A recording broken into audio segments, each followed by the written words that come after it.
भर में साप्ताहिक बंदी को लेकर व्यापारियों में असमंजस की स्थिति है, जिसे लेकर रविवार को national chamber of commerce Tinsukia द्वारा चैम्बर के कार्यालय में एक सभा आयोजित की गई। चैम्बर के अध्यक्ष मनोज बजाज की अध्यक्षता में आयोजित इस सभा में मुख्य अतिथि के रूप में तिनसुकिया के विधायक एवं राज्य सरकार के चाय जनजाति कल्याण एवं श्रम विभाग के मंत्री संजय किसान के अलावे तिनसुकिया जिला के सहायक श्रम आयुक्त डॉक्टर भास्कर मिली, अतिरिक्त जिला उपायुक्त मंजीत बरकाकोती, चैम्बर के सचिव संदीप अग्रवाल सहित चैम्बर के सदस्य एवं विभिन्न व्यापारिक संगठनों, बाजार समितियों के प्रतिनिधि उपस्थित थे। इस सभा के दौरान सहायक श्रम आयुक्त ने कहा कि श्रम कानून के तहत साप्ताहिक बंदी को लागू करवाने का कार्य किया जा रहा है और श्रम कानून के तहत ही आगे भी कार्य किया जाएगा। वहीं इस सभा में उपस्थित विभिन्न व्यापारिक संगठनों के प्रतिनिधियों द्वारा अपने अपने बाजार की समस्याओं के संदर्भ में उपस्थित मंत्री संजय किसान एवं सहायक श्रम आयुक्त को जानकारी दी गई। वहीं इस सभा के दौरान साप्ताहिक बंदी को लेकर बाजार समितियां आपस में ही भिड़ती नजर आई। मालूम हो कि तिनसुकिया का ऐतिहासिक डेली बाजार की साप्ताहिक बंदी लंबे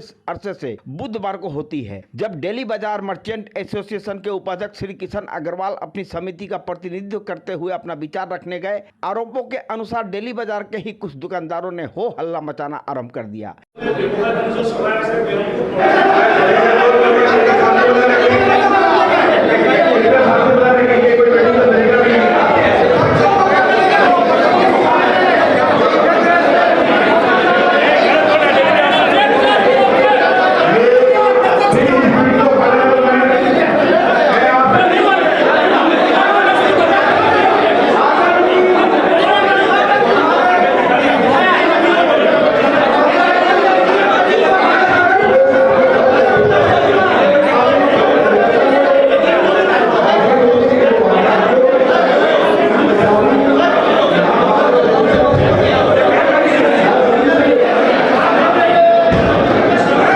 जिसके चलते जहां मंत्री एवं सहकारी श्रम आयुक्त के समक्ष तिनसुकिया के व्यापारियों के आपसी मतभेद खुलकर सामने आए, वहीं साप्ताहिक बंदी पर मतभेद भी सामने आया। इस हड़कंप से नाराज श्री किशन अग्रवाल कुछ देर बाद ही सभा से निकल गए। उन्होंने पिक न्यूज से कहा कि मुझे महसूस हो रहा है कि सभा में बुलाकर मुझे अपमानित किया गया है। उन्होंने कहा कि वे सोमवार को डेली बाजार मर्चेंट एसोसिएशन के सभी पदों एवं चैम्बर के सदस्य पद से इस्तीफा देंगे।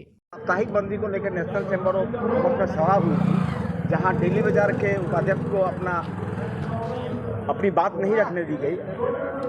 उपाध्यक्ष डेली बाजार एसोसिएशन के उपाध्यक्ष के तौर पर क्या कहेंगे आप इस विषय में? मैंने सबसे पहले अपना जब नेशनल चैम्बर ऑफ कॉमर्स में अपना विचार रखने के लिए सबसे पहले ये कहा कि मैं डेली बाजार मर्चेंट एसोसिएशन की तरफ से बोल रहा हूँ, न कि मैं कोई एक पर्सनल बोल रहा हूँ। और जो विचार हैं हमारे डेली बाजार के विचार हैं, तो उसमें हम लोगों ने जब बुधवार का हमारा बंद होता आया है और हमारे सब ने यही प्रस्ताव पास किया था कल कि हम लोगों ने कल चैम्बर में यही प्रस्ताव रखना है कि हम लोग का बुधवार को ही बंद रहेगा। जब हमने ये प्रस्ताव बुधवार का बंद का रखा तो कुछ और वो अपना एक ग्रुप बना के जो लेके आए थे साथ में, उन्होंने हुटिंगबाजी की।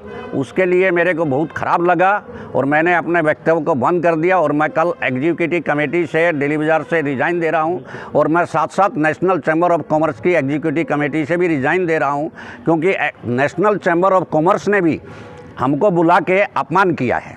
साथ में हम लोग भी रिजाइन दे रहे हैं, हम लोग भी कमेटी का मेंबर है, एग्जीक्यूटिव मेंबर, हम लोग भी रिजाइन दे रहे हैं। आज की सभा कितनी सफल हुई आपके अनुसार? चैम्बर सभा ये एक सोची समझी साजिश के अनुसार कि सारे तिनसुकिया को संडे को बंद कराना है, उस तरीक़ा से काम कर रहे थे। और उस तरीक़ा में सिर्फ डेली बाज़ार ही एक ऐसा बाज़ार था जो इनको प्रतिवाद कर रहा था, और डेली बाज़ार के प्रतिवाद करने से इनको रास नहीं आया, तो उन्होंने अपने आप को हम लोगों के अगेंस्ट में हुटिंग करना शुरू कर दिया। इधर सभा में साप्ताहिक बंदी को लेकर सहमति नहीं बन पाई।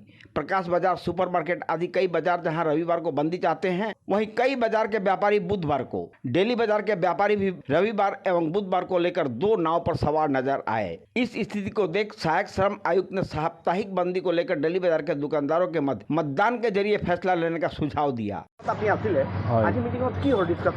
আজিৰ মিটিংখন আছিলে মানে তিনচুকীয়া বজাৰ দেওবাৰ আৰু বুধবাৰে খোলাৰ বিষয়ক লৈ ডিছকাশ্যন। এতিয়া ইয়াতে মানে বিভিন্ন যিবোৰ ট্ৰেড ইউনিয়নৰ সদস্য আছে ইয়াত দ্বিমত হৈছে, কোনোবাই দেওবাৰে বিচাৰিছে, কোনোবাই বুধবাৰে বিচাৰিছে। গতিকে আজি মিটিংখনত কোনো এটা সিদ্ধান্তত উপনীত হ'ব পৰা নহ'ল। এতিয়া মেইনলি আমাৰ ডেইলি বজাৰক বাদ দি পেলাই বাকী সকলো বজাৰ দেওবাৰে বন্ধৰ কাৰণে সিদ্ধান্ত গ্ৰহণ কৰিছে। আমি এতিয়া ডেইলি বজাৰত আপোনাৰ 15 আগষ্টৰ পিছত আমি ভাবিছোঁ ভোটিং কৰাই পেলাই মেজৰিটি যিটো ডিচিশ্যন হয় সেইটো হিচাপতে সিদ্ধান্ত ল'ম। ভোটিঙত কি দিব লাগিব? ভোটিঙত তেওঁলোকৰ ID প্ৰুফ হিচাপে ট্ৰেড লাইচেঞ্চ আৰু ৰেজিষ্ট্ৰেশ্যন লেবাৰ ৰেজিষ্ট্ৰেশ্যন যিটো ছবচেন এষ্টাব্লিছমেণ্টৰ আণ্ডাৰ যিখন ৰেজিষ্ট্ৰেশ্যন আছে সেইখন দিব লাগিব ID প্ৰুফ হিচাপে। আৰু আমি 10টা বজাৰ পৰা 2টা বজাৰ ভিতৰত ভোটিংটো কমপ্লিট কৰি পেলাই সিদ্ধান্ত গ্ৰহণ কৰিম। স্যার তিনসুকিয়া যিমান মানে বিজনেস প্রতিষ্ঠান আছে দোকান আছে সবৰে ট্ৰেড লাইসেন্স আছে নে? ট্ৰেড লাইচেঞ্চটো এতিয়া যিটো আমি মিউনিচিপালিটিৰ পৰা যিটো ইনফৰ্মেশ্যন পাইছোঁ তেওঁলোকৰ 12,000ক ট্ৰেড লাইচেঞ্চ ইছ্যু কৰা হৈছে, কিন্তু আণ্ডাৰ ছবচেন এষ্টাব্লিছমেণ্ট অলম'ষ্ট 2700 মানহে আছে। গতিকে যিসকল দোকানী এতিয়াও মানে ছবচেন এষ্টাব্লিছমেণ্টৰ আণ্ডাৰত ৰেজিষ্ট্ৰেশ্যন কৰা নাই তেওঁলোকক অতি শীঘ্ৰে আমি ৰেজিষ্ট্ৰেশ্যনটো কৰাই দিবলৈ কৈছোঁ। নহ'লে পৰৱৰ্তী সময়ত যেতিয়া লেবাৰ কোড ইমপ্লিমেণ্ট হৈ যাব এই ক্ষেত্ৰত তেওঁলোকৰ পেনাল্টি বা তেওঁলোকৰ শাস্তিটো বেছি হ'ব পাৰে। सभा में मंत्री श्री किसान ने सभी व्यापारियों से आपसी सूझबूझ एवं भाईचारे के मध्य असमंजस की स्थिति को सुधारने की अपील की।